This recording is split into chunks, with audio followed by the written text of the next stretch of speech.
So I'm Stina Forth, and I am the founder and CEO of Keymaker Services. And what we specialize in is really to boost productivity and foster inclusivity through work patterns, communication, and focus on neurodiversity. So we do training programs to increase that productivity retention by creating a workplace that's collaborative. And then additionally, we lead within Keymaker Youth Support Services. So there's two kind of tentacles here.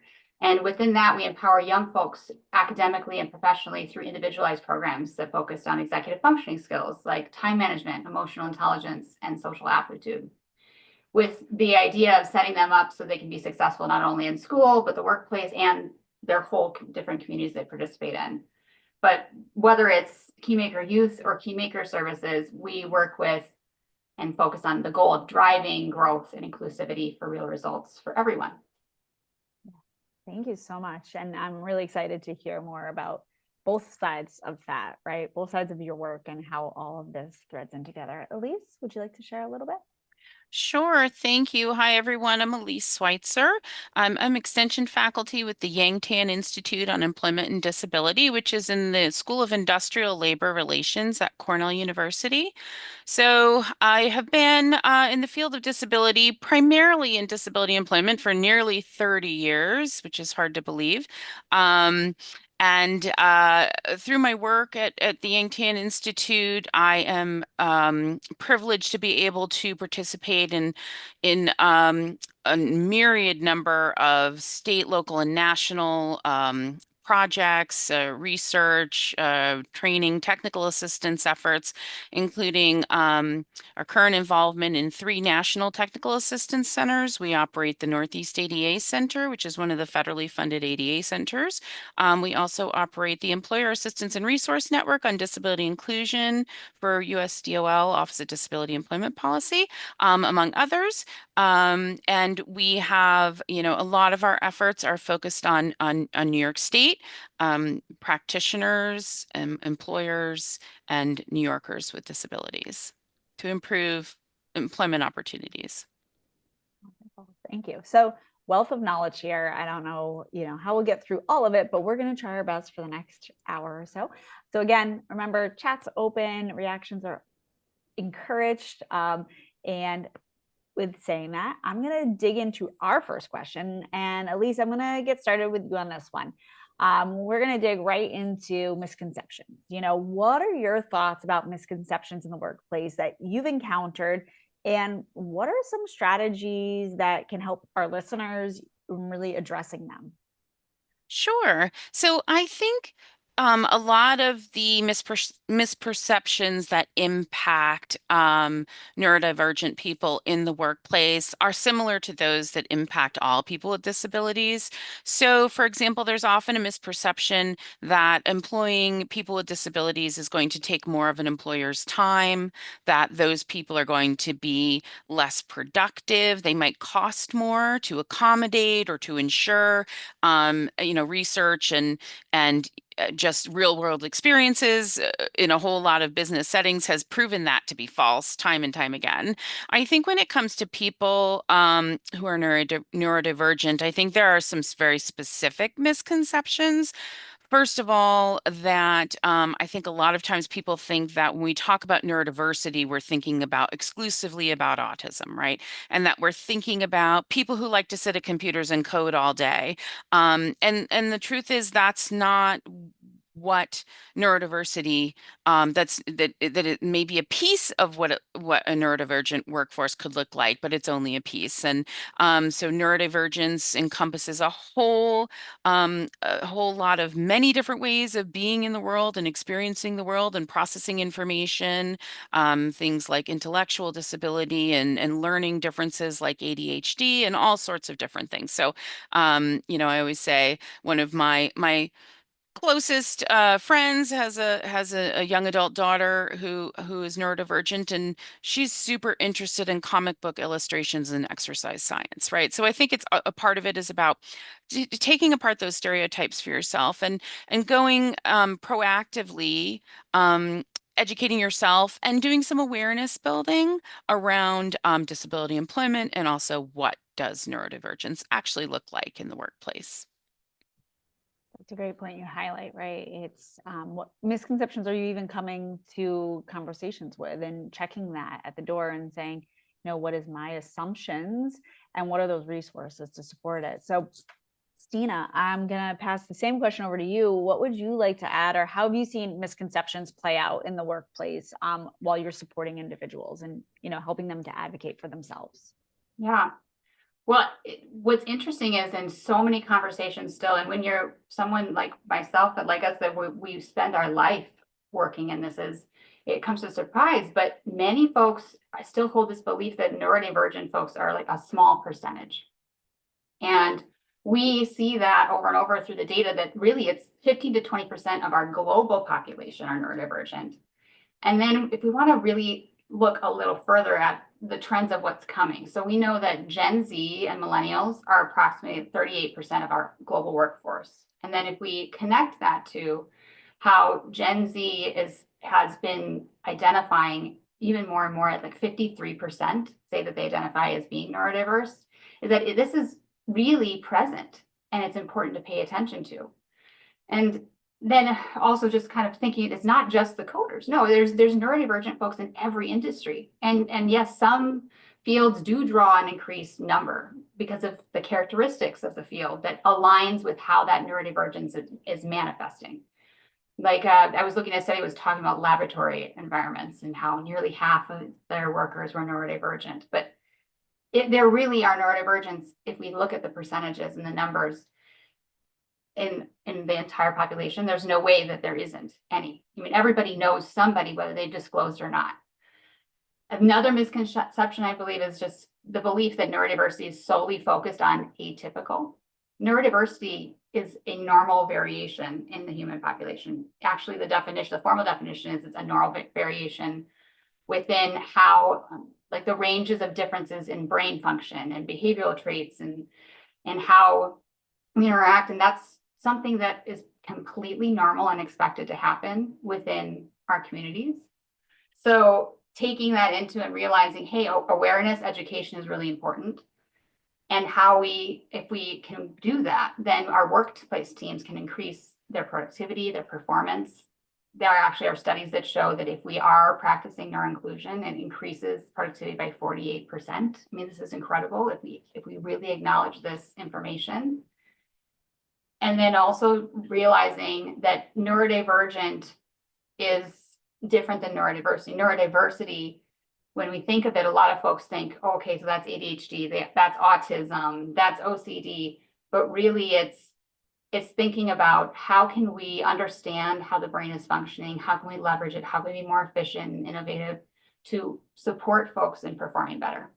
And so when companies are thinking about, how do I overcome these misconceptions? So maybe I'm becoming more aware of them. It's education, training, and really introducing these concepts of neurodiversity and creating connections regardless of where that person is in the company or the organization, and normalizing and facilitating that discovery of where am I on this neurodiversity spectrum? And how can I use that information to not only improve my experience, but those that I'm working with? Okay. And with those numbers you shared, I mean, we know this to be true, right? We know that there is no business or organization that does not employ someone, right? And it is typical, right? It is a part of our culture, our, ecosystem. And with those numbers, if we're really forward thinking and, thinking about the next wave of workforce, how are we being innovative? How are we thinking 3 steps ahead? Because if you know me, I always say there's a lot of, we're always reactive. So how do we get proactive and how do we get ahead of this, knowing that type of data, right? Data supports what we do. So let's, keep diving in and look at where do we and how do we grow? So thanks for those points. Stina, I'm going to throw the next question right back to you. And, when we're thinking about this now, and, you got me thinking about the numbers and, how the workforce is evolving. And, everyone on the call today is like, oh man, okay, this is definitely, if it's we don't or aren't already supporting and employing people, this is something we really need to be aware of. And that, I say, starts with even before, yeah, it starts in the hiring process when you meet someone, but I think, even taking that step further, it starts with, what is the company's brand reputation? I know you work specifically, worked with companies, but, when businesses are thinking, okay, how do we make our hiring process? How do we really make that and take these pieces into that? What perspectives do you have? Because I feel like I could keep going. Yeah, I mean, just really piggybacking off of that data and the percentages and drawing back to what you said, Elise, earlier, is 90% of our disabilities are not immediately visible.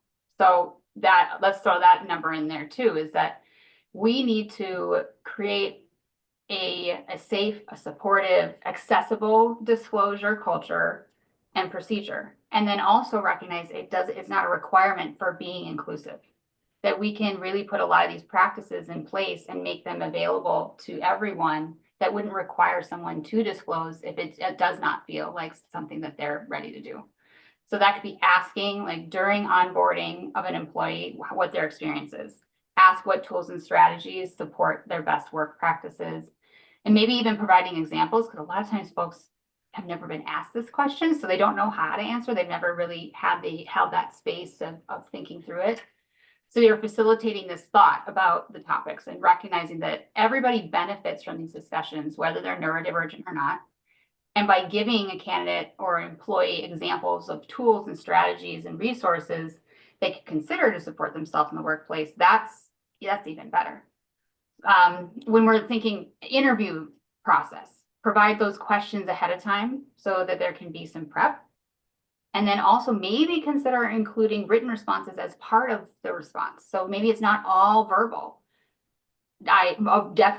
We can agree to avoid group interviews. So don't bring a bunch of candidates together. That's not going to really end up in the best result. And prioritizing the number of people that are part of the interview process. So who really needs to be in the room, needs to be half the conversation within that interview. So, and prioritize that. If the application is online, definitely make it the link available and easily to navigate. If it's in on site, having some sort of device or that they can do it right there. Like, let's say that they don't have that accessible.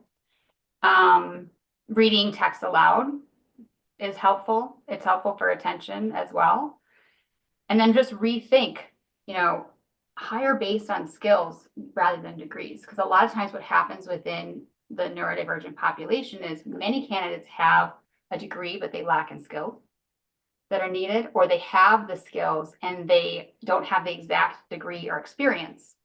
And so when you focus and rethink that, you are going to be able to find a better matched candidate. And then that leads me right into executive functioning skills, because in my work in that I've had, executive functioning skills, they make the difference. And so if you make that a focus, and along with the field specific skills you're looking for, and then provide opportunities for assessment, as in discovery, for what are the strengths and what are the areas that need some development, and then link those into the opportunities for development as part of like their onboarding or maybe even their learning and development growth plan. Yeah.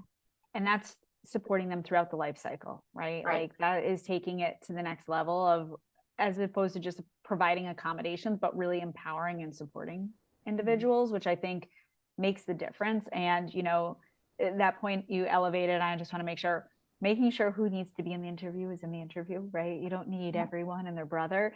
And also making the interview process available in multiple different ways. Yeah. It doesn't give someone a one-up, right? Like, we know their skills and abilities will come through, but just thinking outside the box of how can you make it, because for anyone, right, interview process is intimidating. Even for the best interviewers, I would assume, in the world, they still get nervous, right? And want to make sure they're including things. So just offering that and opening that up to everyone really, creates an opportunity. Thanks so much, Stina. Right. All those great tidbits. I hope you all are writing feverishly, because there were quite a few in that, a few gems that Stina just dropped. So kind of switching gears a little bit, Elise, I'd love to hear your perspective on, how creating neuro inclusivity in workplaces, or in the workplace culture, is really contributing to innovation in the work you've done and seen. Sure. And, one of the ways I think that when organizations decide that they want to intentionally be more inclusive of, especially of, neurodiversity in the workplace, one of the things that happens is they really have to evaluate their recruitment and hiring practices. So that sort of, there is a lot of innovation that's occurred within businesses to make sure they're not unintentionally screening out um, people who are neurodivergent. And I would say, one of the emerging areas of that is the AI use in recruiting. So when we work with organizations, we always tell them to be sure that they understand the inclusion and exclusion criteria of any AI that they're using in that process. So whether it's a chatbot or an applicant tracking system that has an AI screener, you really need to understand how might a neurodivergent individual interact with whatever AI technology is imbued within your hiring and recruitment practices. And to know that sometimes that is actually unknowable, right? Because there's that proprietary black box that comes along with a lot of these technologies where we're not even sure what the inclusion and exclusion criteria are that are in that algorithm that are screening out potential candidates. So that's, something that I was thinking about as Stina was talking. But in general, I think if we want to understand how innovation can happen in a more neurodiverse workforce, or a workforce that embraces neurodiversity, I think there are some excellent real world examples that really demonstrate how that happens. So one example that occurs to me from right here within New York State, many of you may have heard of, those of you who are from New York probably have heard about Frank Flatten and Fala Industries, worked very closely with a local independent living center to expand his talent pipeline to include more people who are neurodivergent and people with disabilities. And he will tell you it's because it saved his business. He'll say, I didn't do this because it was an act of charity. I did it because I have a, g- I'm the steward of a generational family business, and I thought we were going to have to close our doors.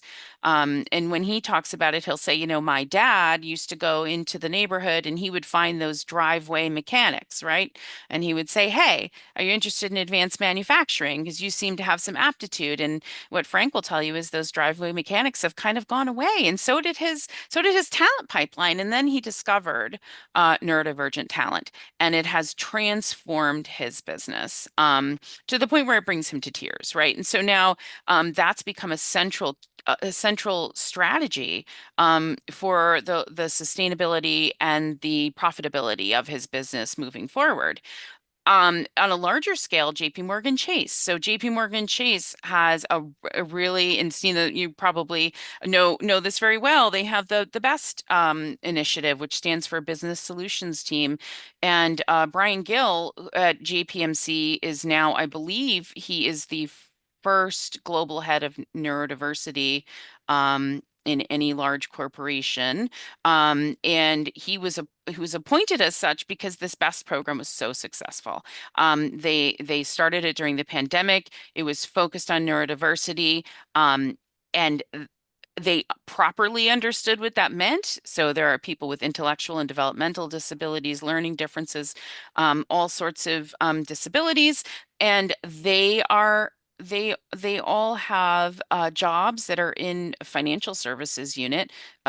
They're embedded within a line of business, and it's an extremely inclusive program that has actually improved productivity um, in all of the areas that it touches within the corporation. It's been so successful. They're looking at replicating it all over the world. So businesses don't do those things because it makes them feel good. They do those things because they realize this is a winning strategy. And time again, we've worked with corporations where we've heard them say, productivity has gone through the roof, right? Because these neurodivergent people that we're bringing into this workforce intentionally are really, really improving our workplace culture. And it's just raising the bar for everyone.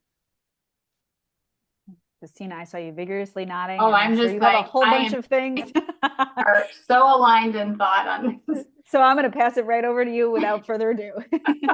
Getting excited, jumping up every single time. When this question comes to mind, I often also step into it with caution because it's asked a lot. And it's asked a lot in an attempt to support and celebrate neurodivergent folks. It also often I want to be mindful of it, that it doesn't push the conversation into emphasizing stereotypes. And so being careful and mindful that we acknowledge that there is that spectrum. So like just what you talked about, that we clearly define it, appropriately define it. And we don't just only use those phrases that I see all the time of thinking outside the box, superpower. I mean, yes, absolutely. And let's include more substance to that.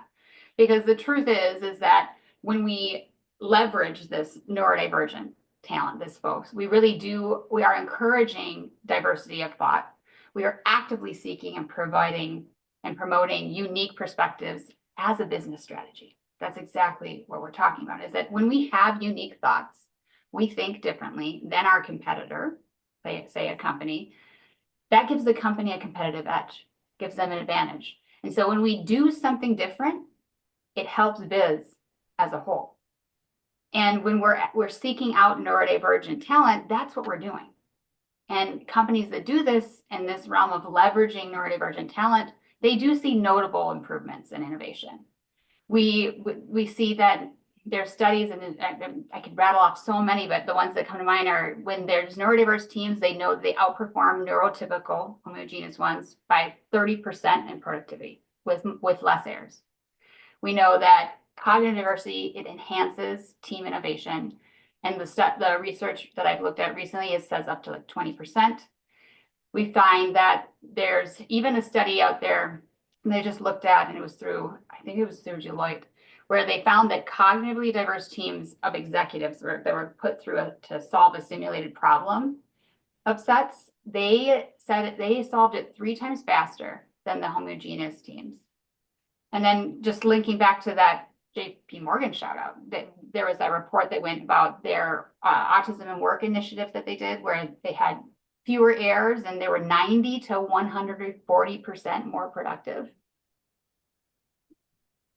These are all huge numbers. So just to scream along with you and say, this is not only the way to go of being to include, and let's include this thought of the whole human, of what's going on here, but also this is very, very smart for business.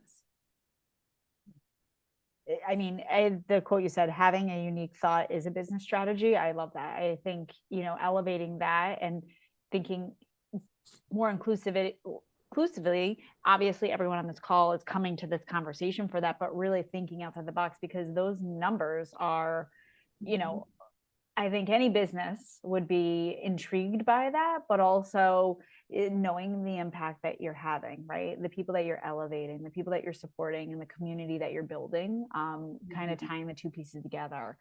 Wow, amazing. Thank you so much. That is definitely, go ahead, Stina, did you have something? Well, I'm just saying, it's just also important to note as we're sharing this, it's important, we're sharing these data points because how exciting is that this actually has data to base on. It's not just a feeling, hey, let's try this idea. It's already been tried. It's been tried and tried and tried. And that's why we have these studies and why we have this data to support this decision. And it's important that we share that out.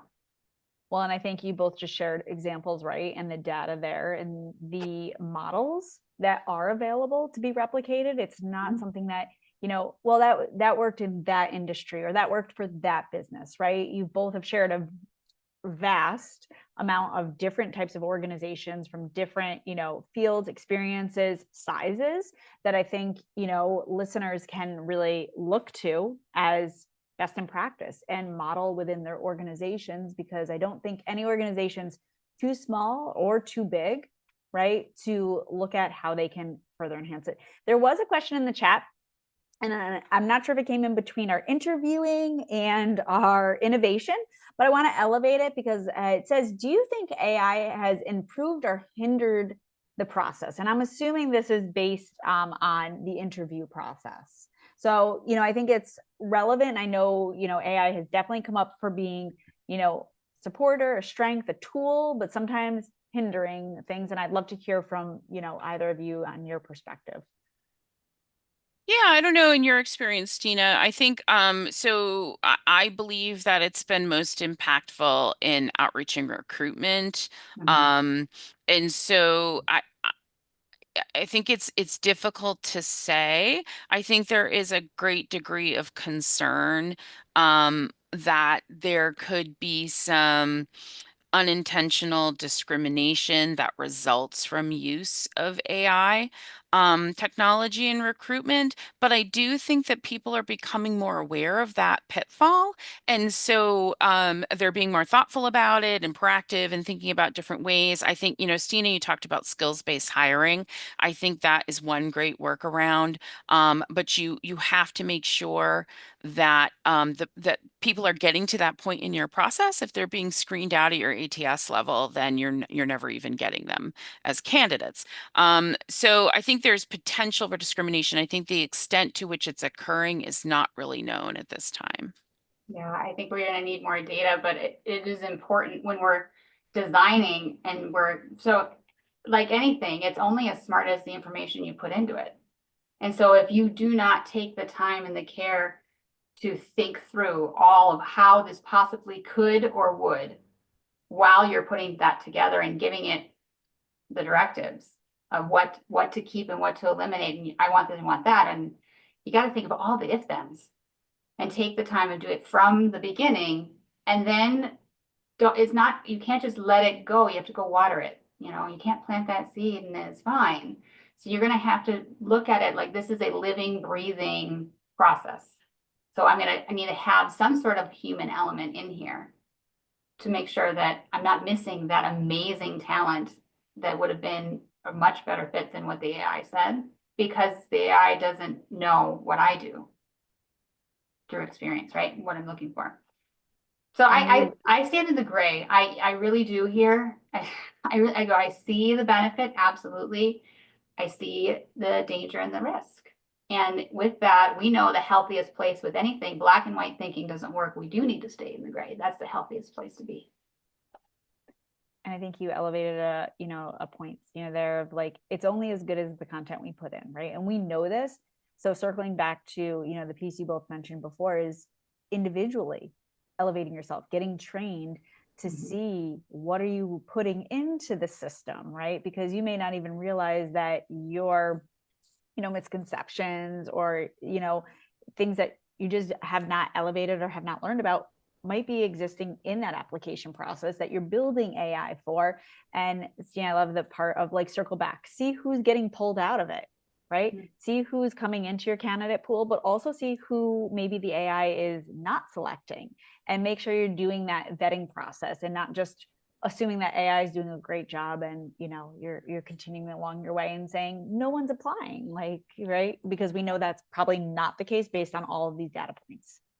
Well, and my brain also goes into, so from Keymaker goes into the Keymaker youth, young adult realm, is there needs to be training. And I don't think it's just there. It's just that recently that's been a lot of the work that I've been doing, of teaching and educating of how the system of how you might do a resume or how you might fill out an application prior is not as relevant. Like, it's completely different. And there's not been a lot of, it's kind of like we're piecing it together, but there's nothing standardized or something really accessible for folks to understand. How do I then interact with this new way and know that I'm presenting myself and I'm really sharing my true abilities and my true background and who I am in a way that the AI is actually going to pick it up.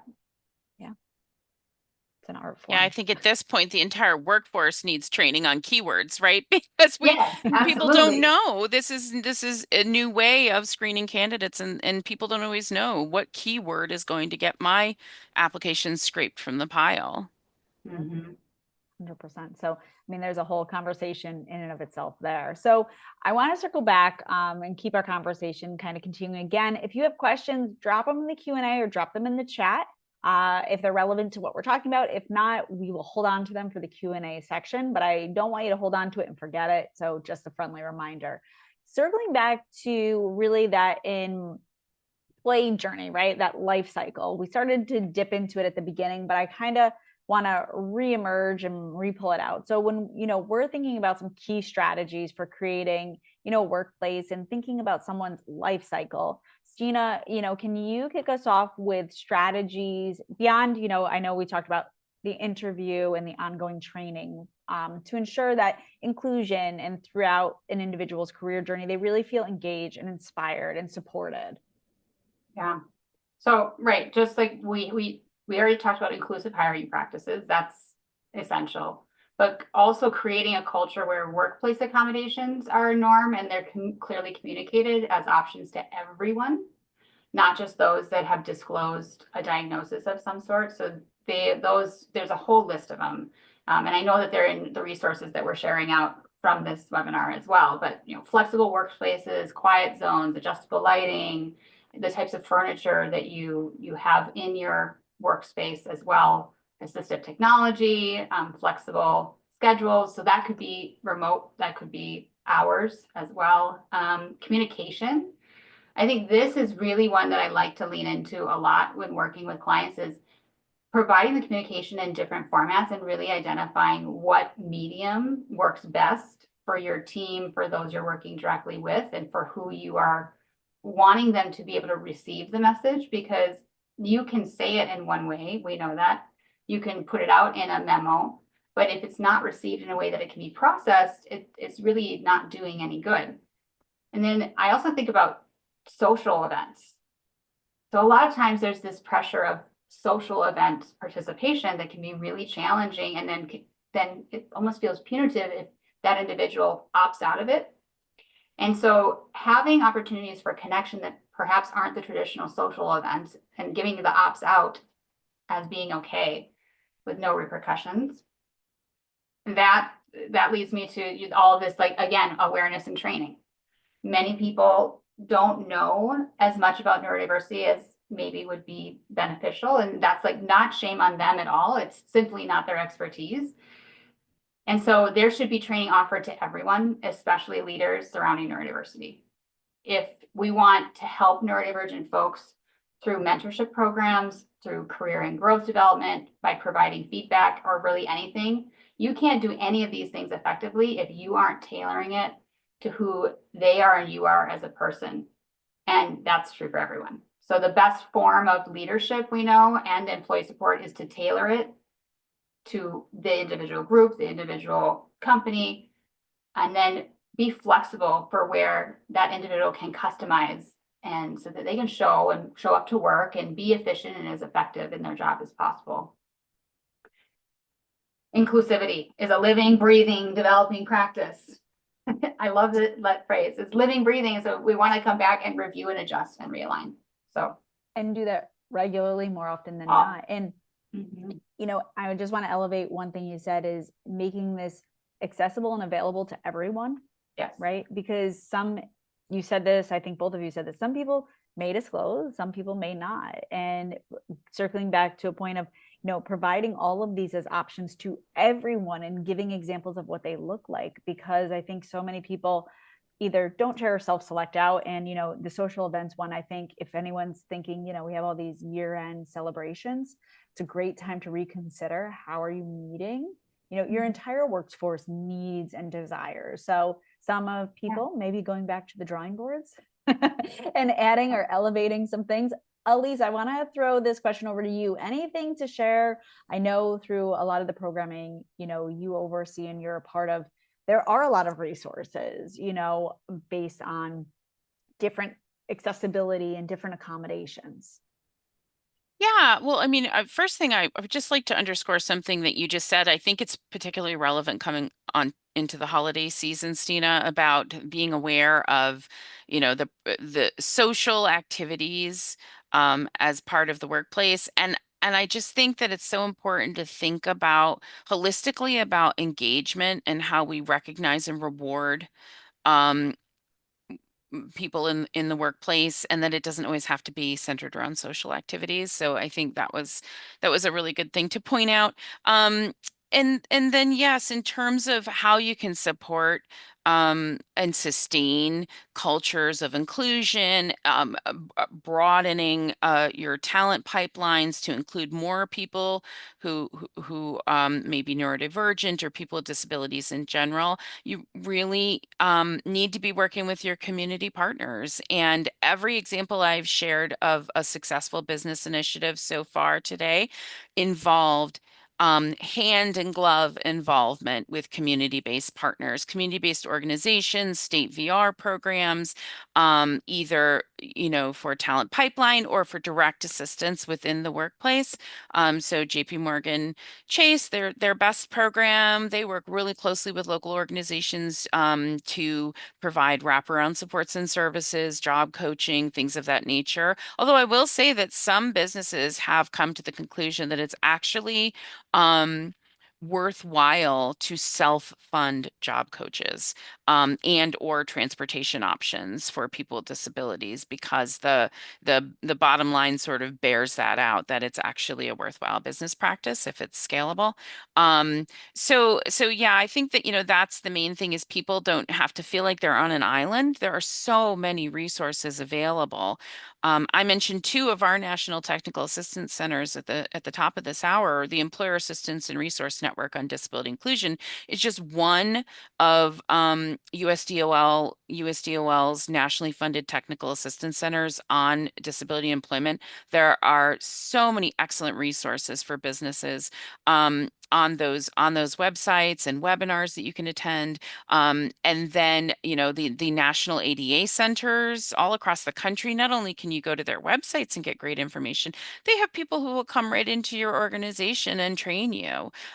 Independent living centers, I think, are often overlooked as partners in communities. Independent living centers are terrific partners for coming in and doing things like accessibility and environmental scans. They can talk to you about how you can make your workplaces more physically and digitally accessible to people with all types of disabilities. So I think, that is just a critical piece, is to make sure that you're working collaboratively. We're not excluding unintentionally, right? Because when we have these social events, and they're set up in a way that was just really, it's been installed. We haven't rethought it. This is the way things have been done. This is what we do during the holiday season. And we don't recognize how much it can exclude. And in that sense, I think about, as well as just basic Maslow hierarchy of needs. Like, if the basic needs of a human are met, like connection, community, shelter, safety, they stick around. And what we have noticed, and we know within the neurodivergent population, is neurodivergents stick around when they have those needs met. And they stick around a lot longer than neurotypical too. So here we have less turnover, which is another positive for the business if we are able to get that to them.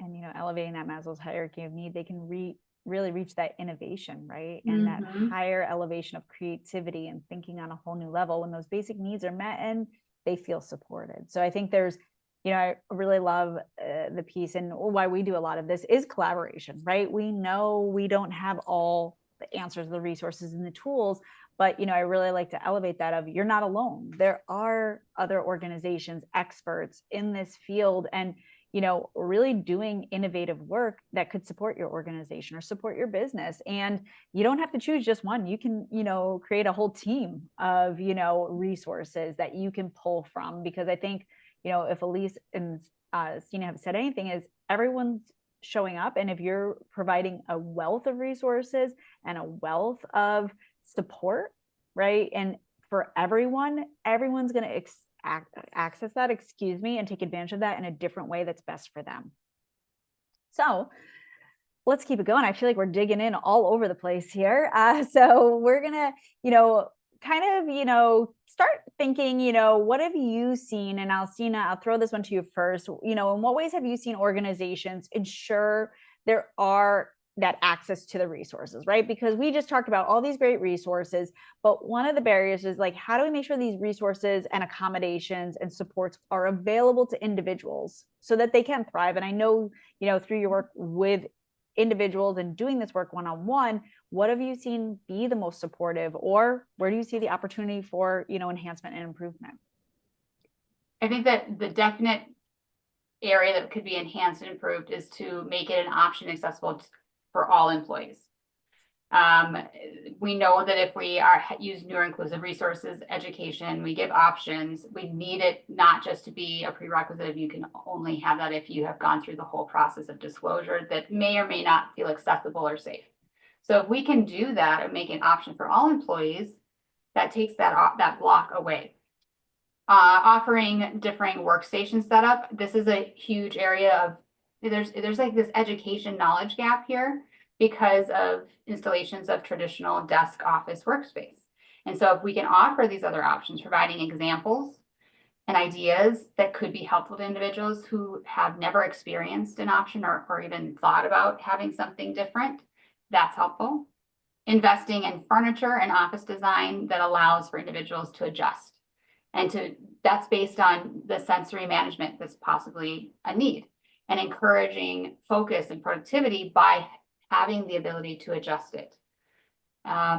Including the ability to adjust like sound and light. That's come up quite a bit in the last few months. I've had several conversations about that being a need for productivity, for accessibility, providing noise management tools and normalizing that. So what earplugs, what headphones, call booths, workstation, things that can buffer sound, and creating spaces that really invite for collaboration, but also spaces for isolation.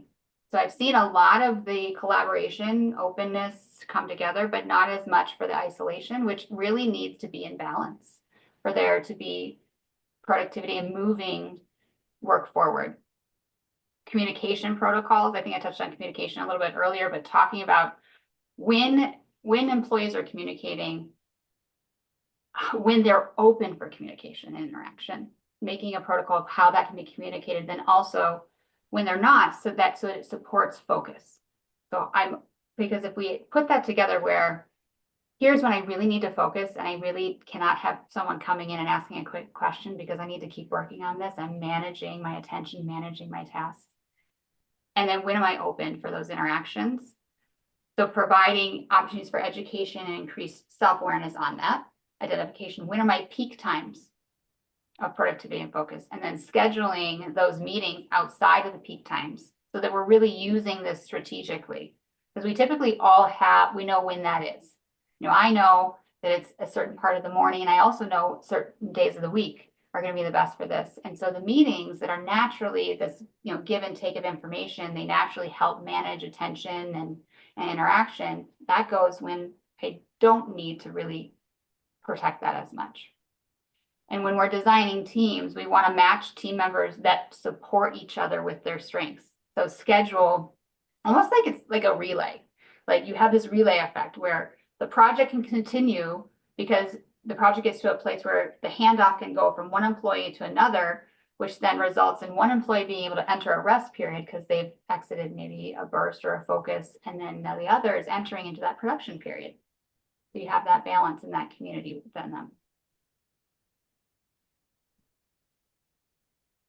And I know it's so funny when you had the highest productivity, you and I share this a lot. We talked about it. We were like, oh, like, when's your time? When's mine? And I love that relay piece of like, how do you build team engagement, and also the piece of the isolation, because there are a lot of workplaces that have become these community places. So there's tons of gems you just dropped. So I hope everyone was writing vigorously, but if not, we're going to record it so you'll get it. But I think, just making those accessible and taking, a really hard look at like what's going on within your organization. Where can you improve? And I think this is also leaders looking inward, right? Because we're all leaders, and maybe you might not be able to create influence at the organizational level, but some of the things you just shared, and I'm sure, Elise, I just want to elevate, are things you can do, you can impact. You can really look at what are the strengths of my team, what do they need, what types of communication. And I like that you brought that one up again, because people may have missed that, multiple forms of communication for individuals, so that you can, really validate what was being heard, and people can circle back to that content. So Elise, anything to add from your perspective or to elevate?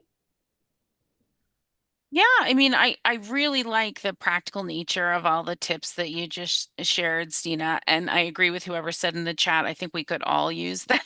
I mean, think of, and that's another great example of how being intentional about creating a workforce that is inclusive of a neurodiverse group of people creates a better environment for everyone, right? That if we were all a little bit more thoughtful about what are the most productive times of the day, let's not waste that time by scheduling meetings over the time when everyone could really be, getting things done. Let's use the time when people tend to be less productive naturally. So that's just good. That just makes good business sense. That's just good workforce strategy. So I really love those examples. And I think those are so easy to implement as well, and no cost, right?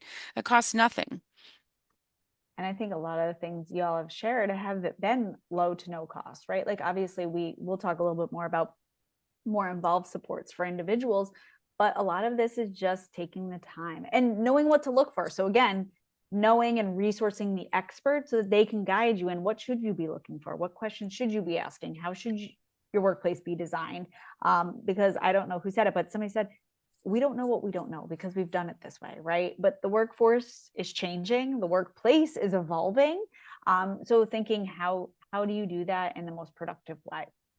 So, next question I have, Elise, I'm gonna, toss this one over to you. Can you share your thoughts on, as we're talking about leaders, right? And I always say everyone in the room's a leader. Doesn't matter what your title is, because we all have the ability to influence or be that person that a team member would be comfortable going to. So how can individuals that see themselves as leaders or are listed as leaders really set that tone for, inclusivity within the workplace? Yeah, so some of my colleagues here at the Yankton Institute have done quite a bit of research around what is actually an effective employment practice when it comes to creating inclusive work environments. And one of the things they've found is that leadership commitment is one of the most important, and again, no cost and easy to implement strategies. So within organizations where there's strong leadership commitment to disability or diversity inclusion, those organizations are 5 times more likely to hire people with disabilities. But it's also really important that there isn't just one internal champion, because if this is sort of like the pet project of one person who's that champion within that organization and that person goes away, then so do the initiatives, right? So do the inclusive practices. So I think a really important role that a leader can play is to make sure that there are policies and practices and structures within the workplace that become just sort of part of the fabric of the organization. And this can be done in any industry, right? Like I think we talk a little bit in the context of sort of like white collar, so to speak, desk jobs. But these are things that you can think about in any organization. How can we create a different practice or a policy that would make this a more inclusive work environment? And I think I worked pretty closely with the Abilities and Abundance team at CVS Health. And some of you may have heard of CVS Health. They have a workforce initiatives team and a lot of initiatives around attaching more people to their workforces who may be marginalized. And when they talk about their disability work, one of the things they will tell you is that a big part of what they do is communication, right? So they have to make sure that they are communicating the why of all of this work to leaders across the organization so that then those leaders can take that information and amplify it, and make sure that that there's buy-in, but then also that that's cascaded throughout the organization so that if I'm, sitting in a corporate office somewhere at CVS Health, how can I make sure that my retail manager also understands that we value disability inclusion in our workplace and in our talent pool. So I think there's just such an important role that leaders play. Thanks, Elise. And, Stina, I'll toss it over to you for your insight working, with leaders and having that interaction. What have you seen be the most beneficial? It's most beneficial when there is focus on awareness. So, and creating discovery, because if something becomes part of me, or and I'm aware it's a part of me in some way, and it matters to me, then I'm more engaged. And we also know that self-awareness is the #1 predictor of a successful leader. If you're aware of how you can improve, you're aware of how you interact with others, you're aware how you can lead better. And you see this as a process that you can really reach for. For a leader that is assessing the characteristics that maybe are part of their unique neurodiversity, how does my nervous system need to be cared for? How can I manage that nervous system so that my brain can function at peak performance, and understanding how executive functioning skills, strengths, and gaps are impacting it. And through that self-discovery and self-awareness, they can foster a neuro-inclusive culture through modeling, because they are in that leadership role. And by modeling that, they're also creating a sense of safety of entering into that space of learning more about selves, and that communication keeps coming up during this conversation, and being able to know what words or how to say something, because it may not have been modeled prior. So when it comes to employees, it's asking questions. Ask about their experience. You don't need to ask, do you have anything that would impede you from X? I see that all the time. I go, that's really not the way to ask the question. Ask me about how you experience work. When have you really performed your best? What was around? What helped you do that? What's your routine of getting into the zone? Collaborating with your employees to design a schedule and a workplace that supports their peak performance, their productivity, and their accessibility. So it's not just I see this as what will work for you, but a collaborative conversation is essential. And within that, providing lists and options for employees that they can self-accommodate or receive accommodations from the employer that's available to them, because again, that's a knowledge gap. If it's not given, they may not think of it. And something that really, really is close to my heart, and I think is the most impactful, is when we engage in a co-managed accommodation practice, where it's a combination between the employee self-providing themselves with accommodations, and then there are accommodations that are supported and provided by the employer. So it's doing it together. And that's really also addresses when there's questions or concerns that come up. So this is going to be so expensive. What do we have to do all these things? And in reality, it's not. It's a partnership. And this partnership, a lot of times, it's just allowing and being aware that I want to use these loop headphone earplugs to help with my noise, and that it's not something that's called out or I'm redirected from. And then and when we engage in that, I think of an example of, it could even be having a meeting, and the leader of the meeting provides an agenda ahead of time. And then that individual goes through the agenda and does some own meeting prep for participation to really allow themselves what they need. That's shared with the leader. So the leader knows this is what this employee feels confident to speak on, and that I can encourage more engagement. So now we have more interaction, and we're getting more out of our team and our employee. And proper education, defining this in a way that everybody understands. And then what neurodiversity is, how does it manifest, including executive functioning skills training. I can't, like that one I could just go to town with. Is that getting your t-shirt? Yeah, it is. That, and including that in your development plans, not in your onboarding. And that's a great point, in your development plans, right? Yeah. What does that look like? Because the part you began with, and I think Elise a thread on this is more conversational, right? This is about really getting to know your people. And this is really about like opening up the floor to say, what works well? Like, how can I support you? And the questions you ask, when you did your best, what did that look like? But also elevating and making sure we're playing on people's elevating their strengths, right? I love the part that you just said about a staff meeting, getting their feedback of what they're comfortable sharing. People hate public speaking. I don't know, and being put on the spot, right? Or not having the agenda beforehand. So those are simple things that we can do to really make the workplace culture and really support people. And it's something that is not going to take a lot of time, right? And just those little things. Elise, I saw you came off mute. Did you have something else you wanted to Yeah, I just building on what Stina said about that idea of co-creating accommodations. I really like that concept, and I think a lot of times what we see is that businesses and employers they'll overcomplicate the accommodation process and overthink it. So I can't tell you the number of times someone has asked me, what paperwork does the law require for me to provide an accommodation to a person with a disability? And the answer is none, right? So we're not talking about FMLA or anything like that, but just in terms of the ADA does not require any paperwork, and it doesn't require any magic words either. So I think a lot of times now maybe it's good HR practice to document, the types of accommodations that you provide to people, but there's so much inherent flexibility that I think if people just knew that, understood that, it's very freeing, to sit down with someone and say, well, what works best for you? Oh, okay, I think we can do that. And it can be that simple. And if it isn't that simple, then you can go back to the drawing board with people and say, well, okay, I don't think that's feasible. Make sure that there's a legal basis for saying that, right? Like if it's reasonable, but you just are resistant, then maybe that's not great. But if it's something where you're like, well, that's not reasonable because, but what else can we do?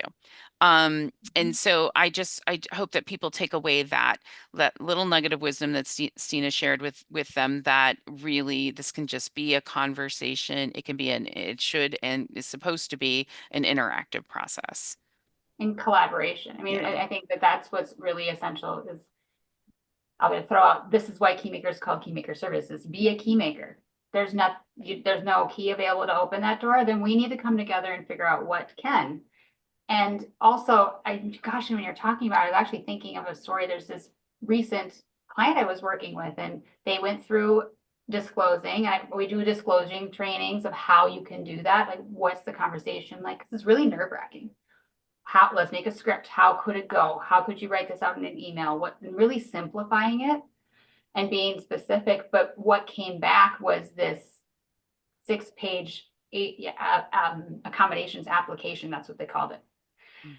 And it was not that was a very hard piece of information to receive because it really wasn't in line with what's necessary. And also the document was hard to read, hard to even enter in. It was, it wasn't, there was no, like, I had to throw it through a PDF filler for the client going, okay, let me make this accessible for you.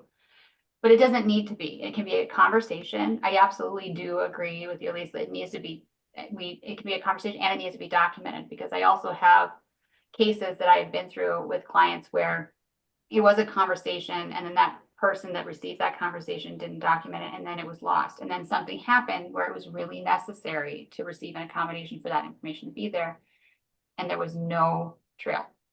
So it can be an email, it can be put in a file, but I always encourage, yes, have the conversation. And if you're the individual that is seeking it, make sure that you do have some sort of formalization where it's documented that you can reference. It also holds us to, what did we really talk about and agree upon when we do that? You could have a conversation, you can reply back and per our conversation, this is what I've understood. Is that what you understood? Just to make sure that everybody is clear. And that you're both working collaboratively, right? Like that, I Right. think even that verification of like the conversation further fosters, like, we're in this together. Like, how am I going to be supportive? What role am I going to play? What role are you going to play in this collaboration, right? And make it really seem like it is a joint effort towards success. Yeah. So just moving towards our conversation, I see one question in the chat. We're gonna do a few more questions here. If you have something else, drop it in the chat or in the Q&A. Please, if you want to just drop in the Q&A, we won't share your information, and your question will remain anonymous, just putting that out there. Elise, as we round out this conversation, I want to get your perspective on what roles do mentorship or peer support programs play for organizations that, from your perspective and what you've seen. Sure.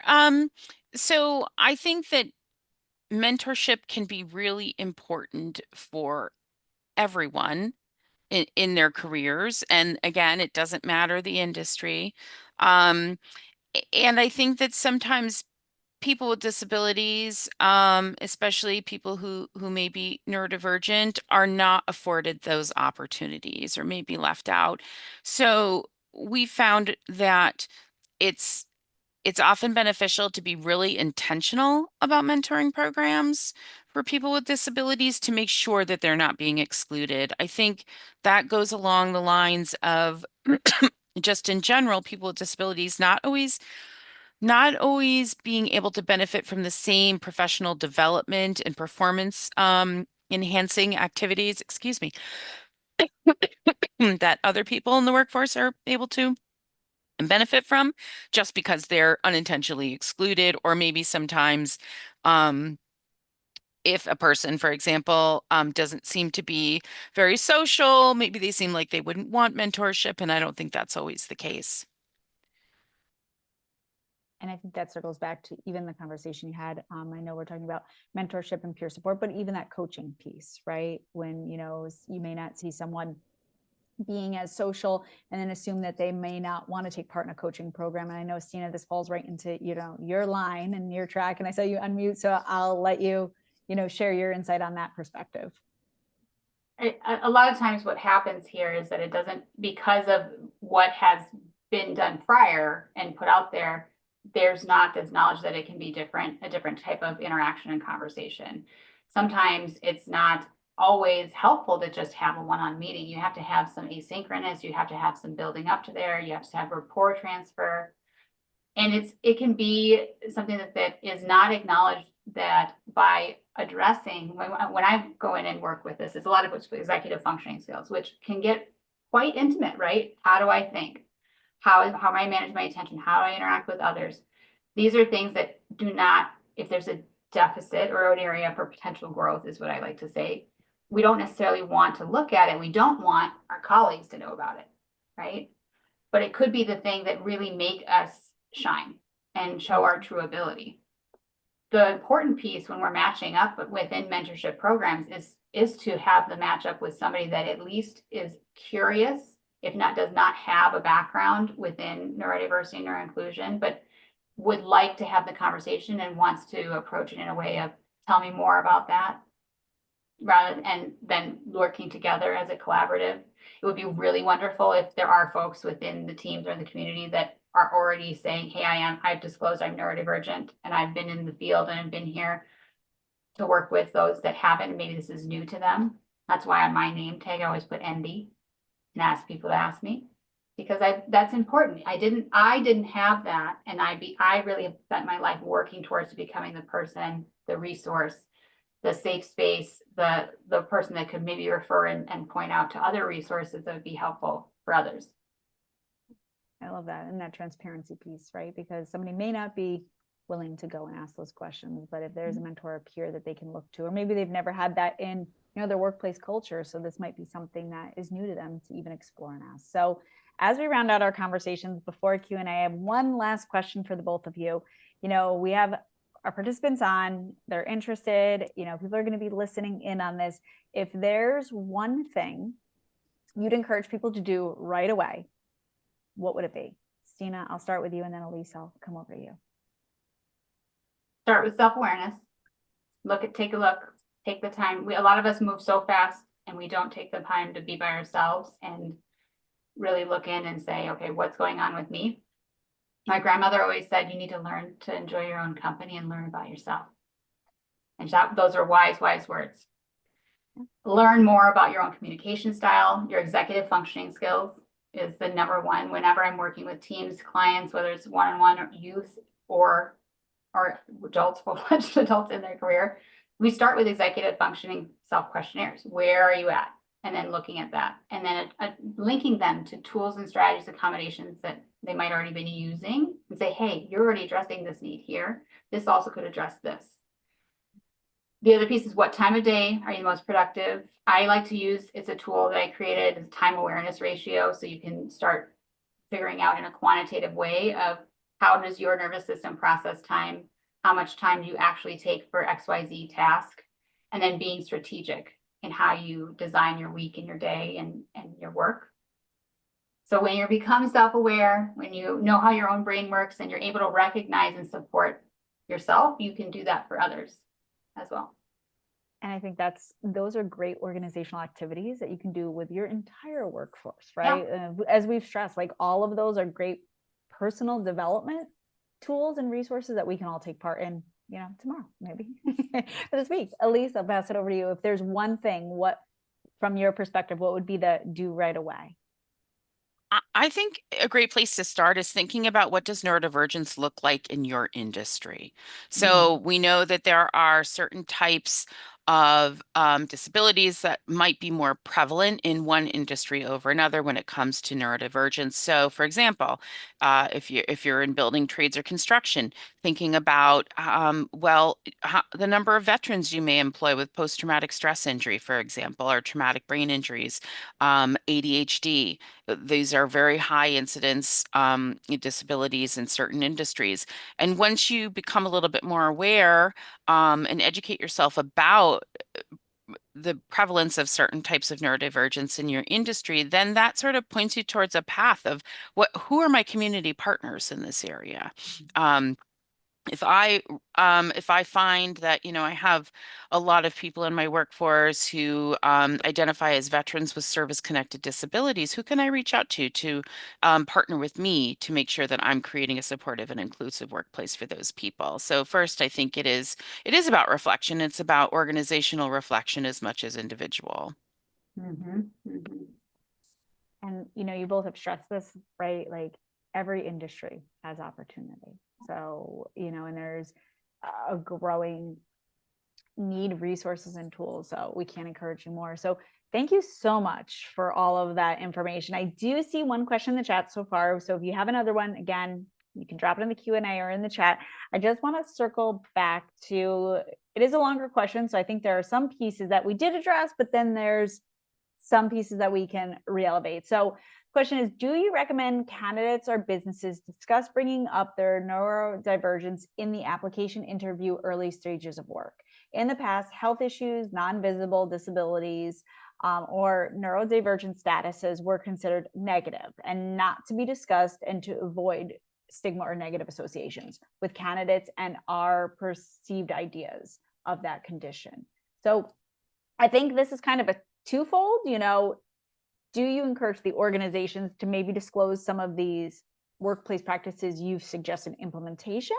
And then from the personal perspective, anything to add to what we've already shared or the conversation. And I'll open it up for either of you to share any insights you might have.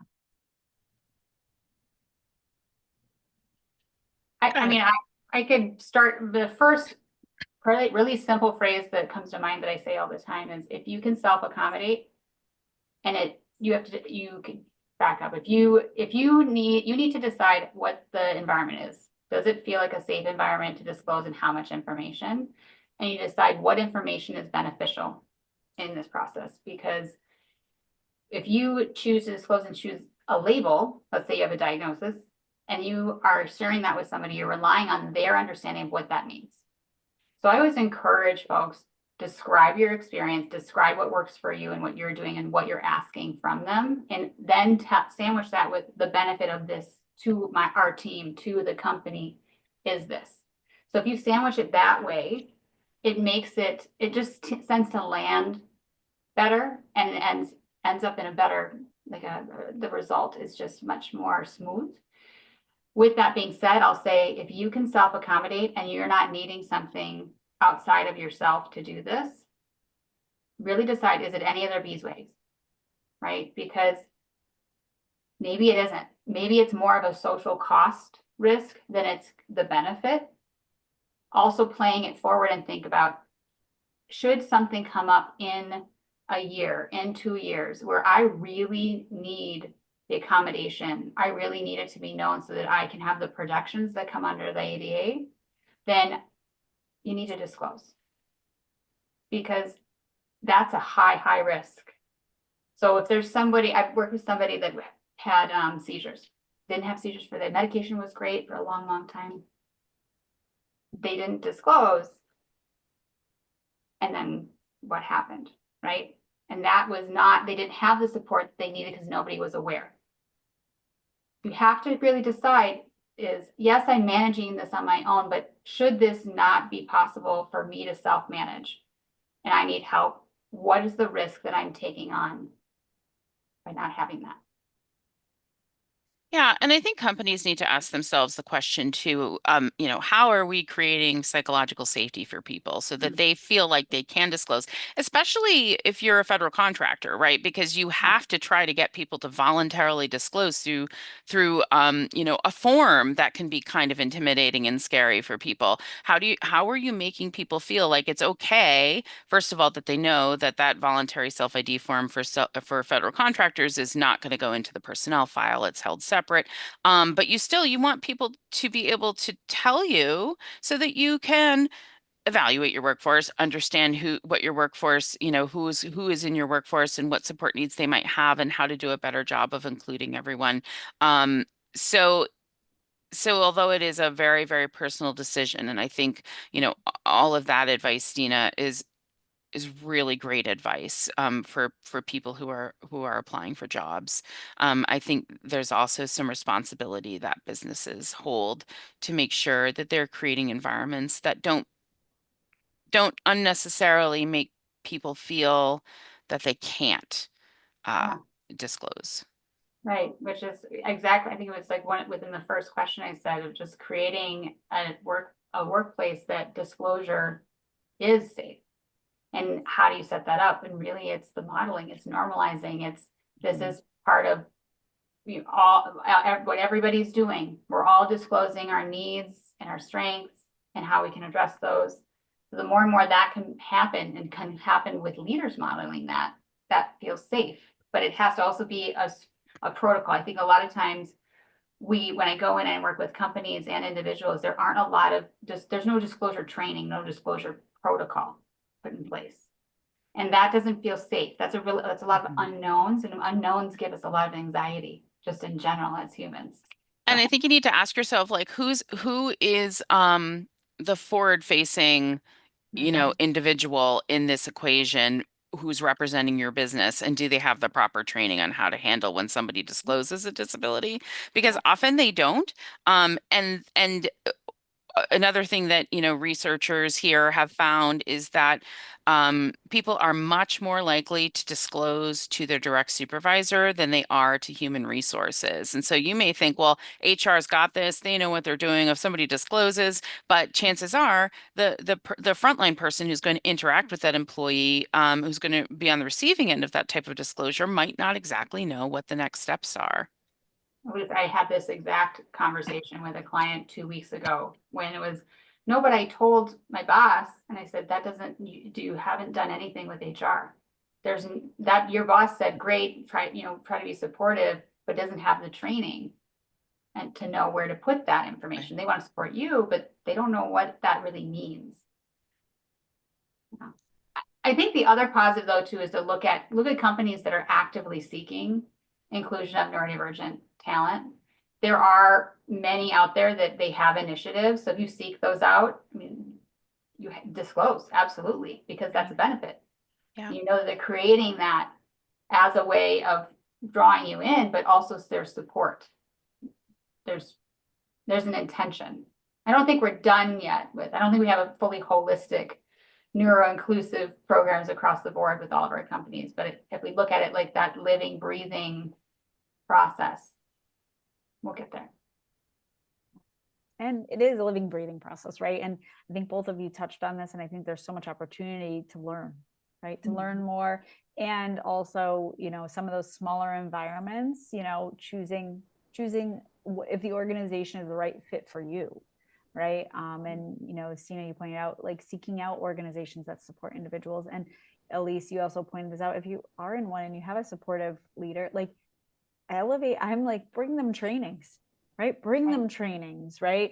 And they can elevate that upwards. But, you know, Stina, you highlighted it is important for, you know, your services and to maintain your safety and well-being, to make sure all of those things are documented. So we don't want to, you know, gloss over that. But, you know, I think there's so much of that collaborative partnership that, you know, came up in the conversation of, hey, this recording is going to be shared. How do you re-elevate this within your organization?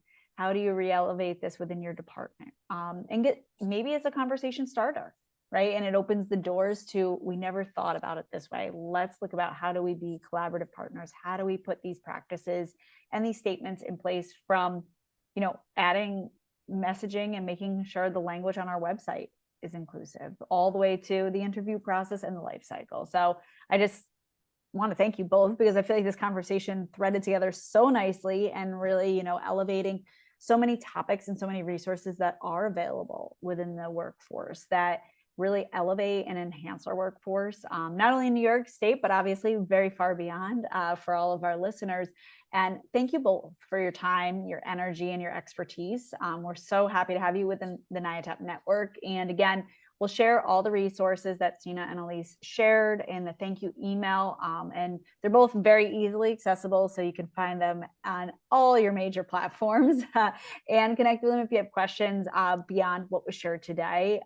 But thank you so much. And I'm just going to share anything last. I want to throw it over to the both of you. I just thought of, and this, we might need to do another one of these, because one of the things that does come up, because many companies that aren't aware of this aren't quite sure how to put it in their budget or how to fund, that there are so many programs available, and there's so many people like Elise and myself that are aware of that, to reach out to support you in that as a company and organization. Additionally, there are individual resources. I have many people that have come to me that say, you know, I can't afford this, or can't do this. I need this. And one of the things that was really exciting that's come up recently, those ABLE accounts that used to cut off at like 26, they're changing that within this next year. It's going back up to 46. So here we have this savings account that can be used for services like these on an individual basis, that's going to be becoming more and more available. So that's one example. But if that is what comes up when you're saying, yes, it sounds great, I want to do this, how do we do this? And then it comes down to money, because with businesses and work and finances typically does, that can be a huge block, is to ask those questions of, where can I get resources for that? Yeah. And remember your community partners and your state VR agencies as well, who are, of course, at no cost. I think there's, you know, again, there's a lot of misconception that including people with disabilities in your workforce has to cost money, and it absolutely doesn't. Right. And I think it's interesting, you know, there are other funding options, and maybe this is the 2.0 conversation. So if you're on this call or listen to this call, keep your ears peeled. There might be a 2.0 funding version of, like, how do we think creatively outside of this box and elevate, you know, the services we're doing. So thank you both.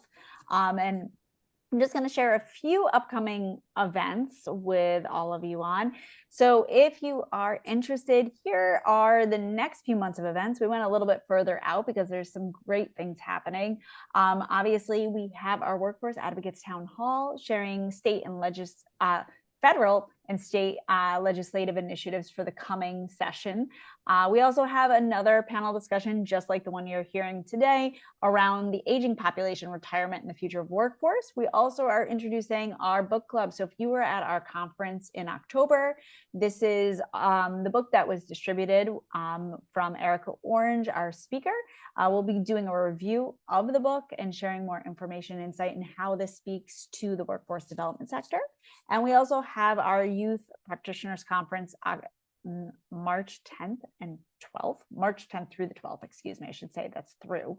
And then finally, we have March 17th and 18th, we have our workforce advocacy policy Policy Academy, they're going to be sharing their projects and a networking event, followed by the next day, our Workforce Advocacy Day. So you can learn about this and so many other events on our website. We strongly encourage you to do that and take part. And also keep in mind, this webinar series is part of our 2024.